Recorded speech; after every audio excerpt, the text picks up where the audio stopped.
Hello, welcome to Scrap Time. My name is Christine, and in this video I'm showing you the differences between acrylic paints. In this video I am going to be showing you the differences between acrylic paints. And we're going to start with the most fluid to the heavy body, and the most fluid one on the market is the Liquitex inks. And you want to shake this one up to make sure your pigment is all in there. The Liquitex inks comes with a dropper. And so I'm going to hold up my paper so you can see how fluid this is. However, the great thing is it's fluid, but has that intensity of color.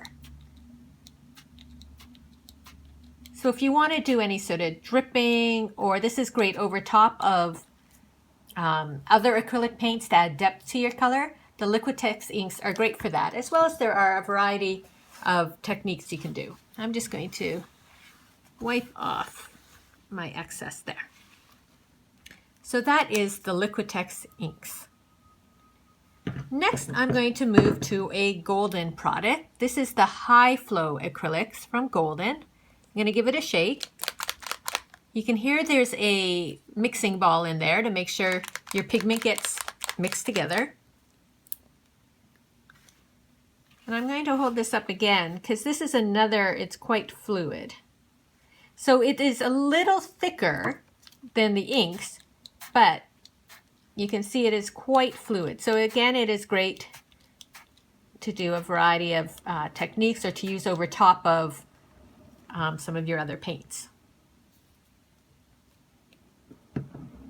Next up is another Golden product. This one is called Fluid Acrylics. I'm going to give it a little shake. There's no mixing bowl in this one, but I still like to give it a shake.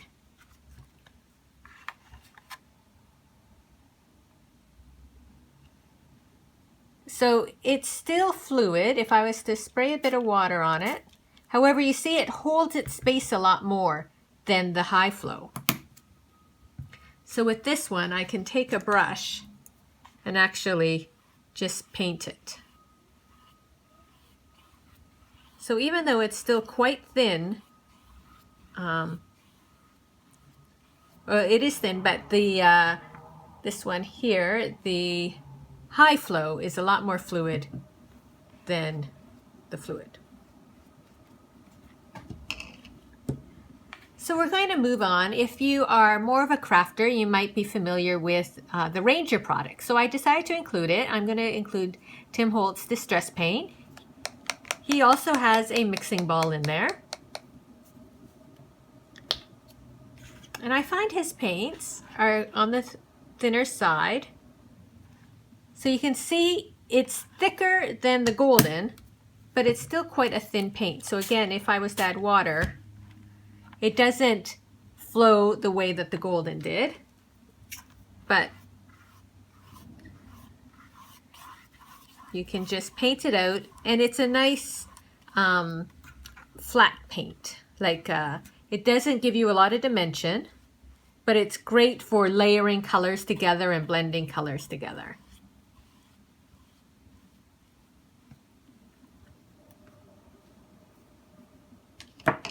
So next we are moving to soft body. This is a Liquitex paint, but Golden also has soft body paints. So I'm going to put some on here. And you can see that it's a little bit thicker than the Tim Holtz paint. It holds its shape. But when you paint it out, this one has a little bit of translucency. And it would give you a nice, smooth, painted finish. So with that, we're going to go back to a Ranger product with the Dilutions paint. And I find her paints are similar to the soft body. I'm going to just use a brush, get some out. So you can see that it still holds its shape, but will paint out nice and smooth. And if you follow Diane Reevely, who designed these paints, she does a lot of painting with like the baby white painting in that, and uses very thin layers of the paint and then blends the colors together in that. So it's nice for that. So next I'm going to move back to Liquitex with the basics. So this is a very popular paint, especially amongst like art journalers and that, because it's an affordable, it's not too expensive, it comes in a variety of colors, and it's readily available. So when I put some of this out, you can see it's a lot thicker than that soft body. And you can do different techniques even with this one. It will hold its shape. And so it's thick. If I was to leave it like that and let it dry, it would dry like that. It's not going to smooth out unless you do it with a brush. And you can get some good coverage. You can see I can sort of go over top of the orange there. And so this is your great paint for most projects that you would do. If you're looking for that everyday paint, I think the basics is a great line for that.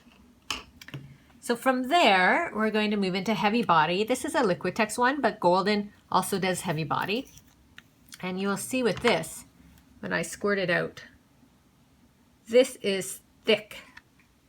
So with this, you can do many texture techniques. That's the great thing about heavy body.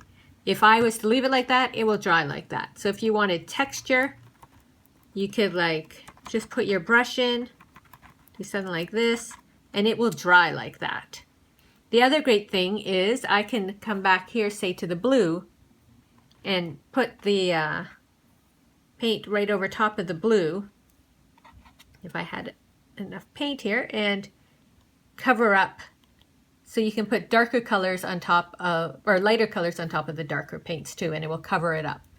So the heavy body you may not use every day, but it's really great for some different textural techniques in that.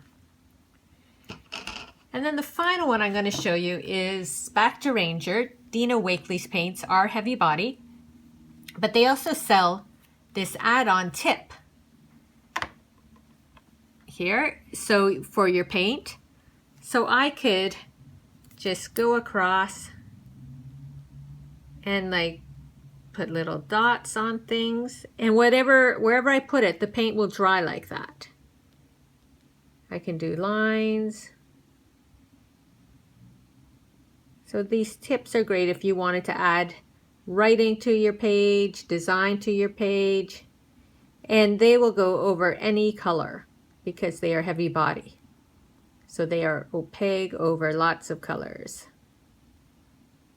I'll do it like over here, over the blue. Like that color looks great over that dark background. And so that's Dina's with the tip that Ranger sells. So you can see that there's many paints on the market, and it's just a matter of choosing which paint works for the technique or the look you want to do. Now I have a few cards. I'm going to move this down just to show you. So on this one I had used the Tim Holtz paint on the background, and then I took the Liquitex inks and put it over top, and that's where the drips come in. And then with Dina's heavy body paint I drew the heart. So it's the same color, but this time I used the Liquitex inks around the edge. You can see that sort of look, with just making some little edgings with the inks. And then the same paints again, but this time I used the inks over top of the paint. And so you can just see three different ways. You can use the inks and mix your different, the heavy body, medium body, and ink paints together.